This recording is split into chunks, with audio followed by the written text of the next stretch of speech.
안녕하세요. 박정임 작가의 내 짝꿍 먹냥책 첫 번째 시간입니다. 반려동물 천만 시대를 맞아 동물복지에 대한 관심이 높아지고 있는데요.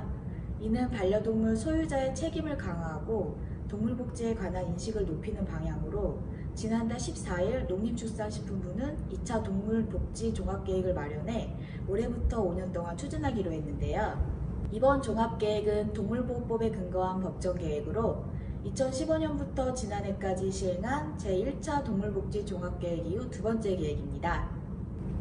올해부터 시행되는 2차 동물복지 종합계획 추진과제는 동물보호 복지 인식 개선, 반려동물 영업관리 강화, 유기피학대 동물보호 수준 제고, 농장동물의 복지 개선, 동물실험 윤리성 제고, 동물보호복지 거버넌스 확립 등 6개 분야에 대한 26개 과제입니다. 우선 반려견 안전관리가 크게 강화되는데요.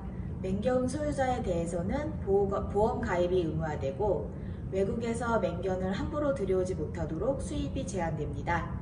특히 공동주택 사육허가제가 이르면 오늘 2022년부터 도입됩니다. 이는 맹견 등 개물림 사고 방지를 위해서인데요. 생산, 판매, 수입업자의 동물 등록을 의무화하는 방안도 추진됩니다. 정부는 개의 기질을 평가해 맹견에 해당되지 않더라도 안전관리 의무를 부과할 계획이라고 하네요. 동물학대나 유기에 대한 처벌도 강화됩니다. 동물학대는 현행 2년 이하의 징역, 2천만 원 이하 벌금으로 되어 있는 규정이 내년부터는 3년 3천만 원으로 강화되는데요. 동물 유기에 대해서는 기존 300만 원 이하 과태료에서 300만 원 이하 벌금으로 처벌이 엄격해집니다. 과태료에서 벌금으로 강화된 건데요. 동물학대에 대한 유죄 판결을 받았을 때 소유권을 제한하는 방안도 이르면 내년부터 적용될 예정이라고 하네요. 동물을 유기하지 못하도록 하기 위한 보완 대책이나 유기동물에 대한 보호 방안도 추진됩니다.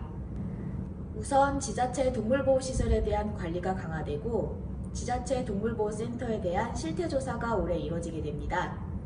또 2022년부터 반려동물 보유세 또는 부담금, 동물복지 기금 도입 등을 검토해 지자체 동물보호센터, 전문기관 등의 설치 운영비로 활용하는 방안을 검토하겠다고 하는데요. 반려동물 보유세에 대한 찬반 의견도 팽팽한 상황이죠.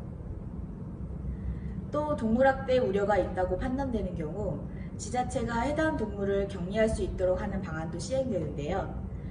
불가피한 사유, 예를 들어 군대에 가는 경우라든지 보호감호시설에 수용 중인 경우, 부상으로 인해 치료를 받는 경우 등에 반려동물 소유자가 반려동물을 지자체에 인도하는 반려동물 인수제가 추진되는 것입니다.